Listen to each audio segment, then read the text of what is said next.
UFC 322 wrapped up on Saturday. It was an all right card, all right? It was a good stretch of fights between the Bo Nickel fight and then the Sean Brady versus Michael Morales fight. And then soon after that, it was fucking horrible. Boring as fuck. You still felt some anticipation for the main event. I was really hyped for that fight, man.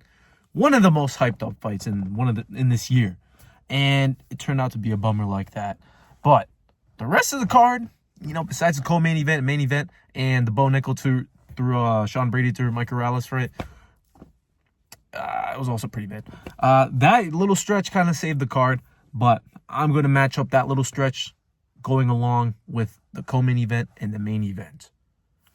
This MMA matchmaking Monday. MMM for short, Triple M. That's what I'm going to call this. I was supposed to make this a series. When was the last time I uploaded something?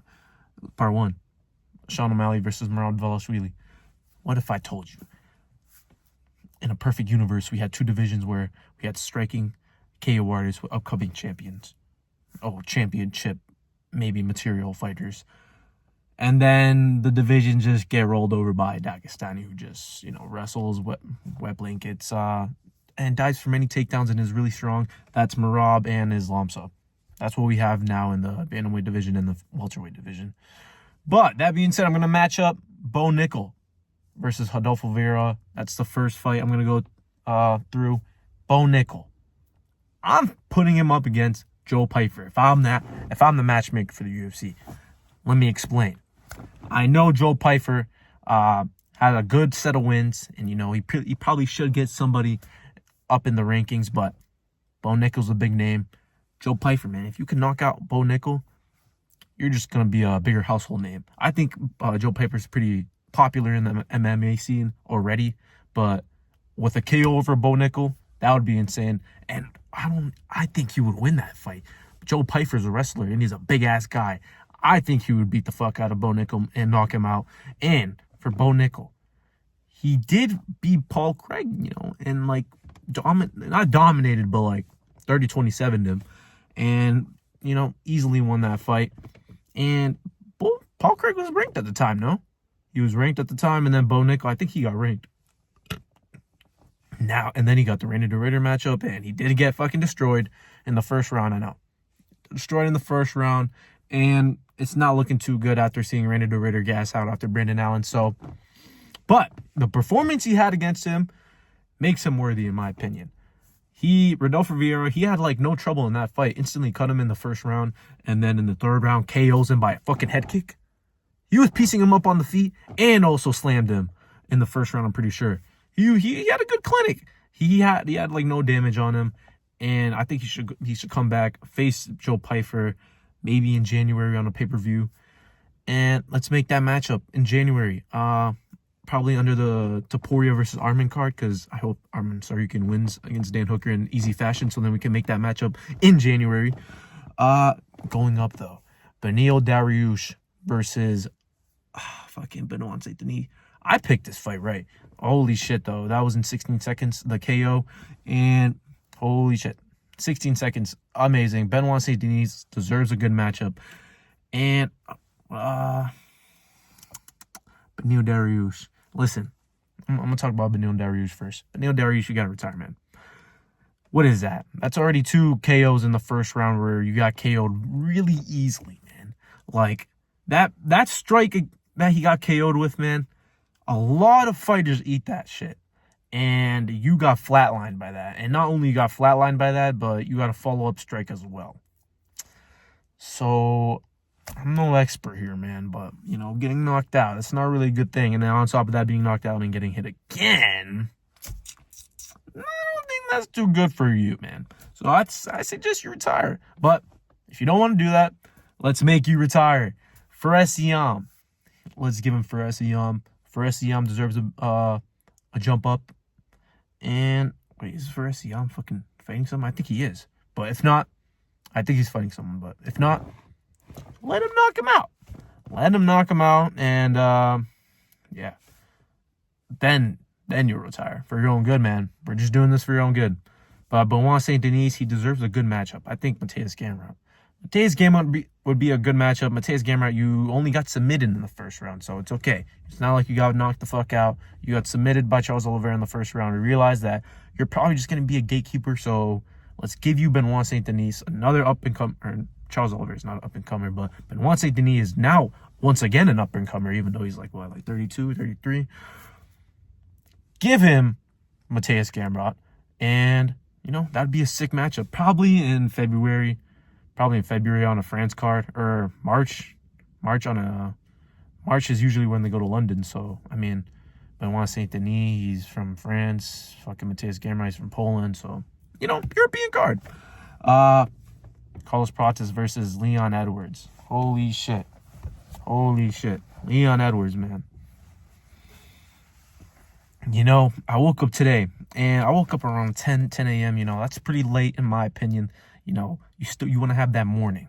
So I like waking up a little earlier than that, but I fell asleep late, like 2 a.m., and I wake up at 10 a.m.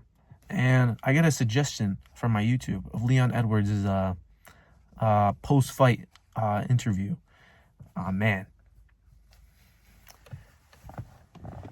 Hey, if you fell, just know you soared. Be happy that you soared. That's what the video said. That's what I remember. But it made me look at it. Made me look at his performance again. One of those edits, Rocky edits, where he's getting dominated the first round. Corner talks to him. Second round, the corner talks to him again. You know what I'm talking about. The corner speeches between the rounds. And then, that edit of Leon Edwards KOing Kamaru Usman. Give me some motivation. I just want to tell you about my day, all right? And I had a good gym session, so I just want to tell you. I don't know. I don't think you care, but I just want to let you know. Leon Edwards. Leon Edwards. Man. I don't say retired because, bro, Leon Edwards like 32 years old now. Come on. He's like, you still got some fight in you. That's the first time he ever got knocked out, but damn, that was a fucking devastating knockout. And not only did he get knocked out like that, he got a follow-up punch again while you're unconscious. At least he was gritting his teeth. He was smiling, man. Oh. Fuck, man.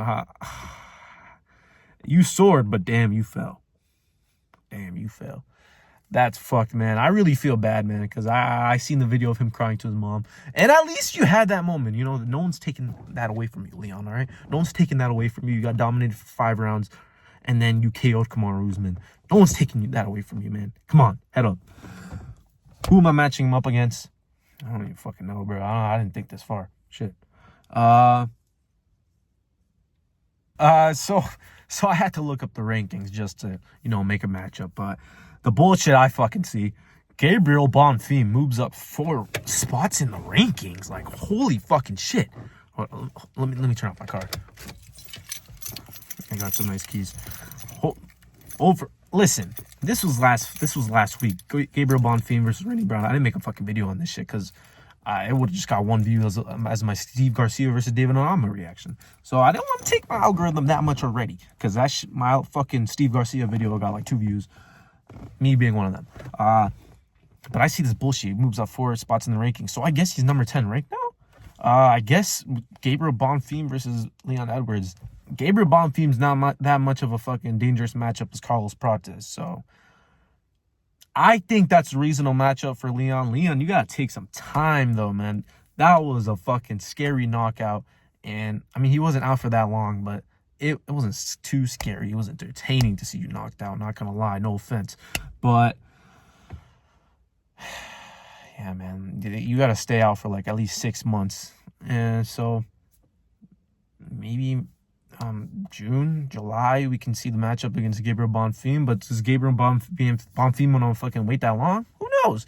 I would if I were you, man. Leon Edwards is probably going to be number 6 ranked, though, after Tuesday. So, yeah, Gabriel Bonfim versus Leon Edwards is the matchup I'm making. And then we're going to move up again. Sean Brady versus Michael Morales. Now, Sean Brady in Shavkat. Fuck Shavkat. Why did I just say Shavkat? I meant Michael Morales. Michael Morales, I'm going to match him up first. The reason why I didn't bring up Carlos Prates in the last one, when I was talking about Leon Edwards, is because I'm matching them up together. Number 1 contender spot. this was already like, this is good that it happened on the same card now, because now they're both matched up. They both got like around the same performance of no damage. So match them up again in January or February. They can go again. You guys can go again. Come on. You know, I know you're getting paid. I know when UFC fighters start getting paid a good amount, you know, they're not as active. But Carlos Prates, I know you're active.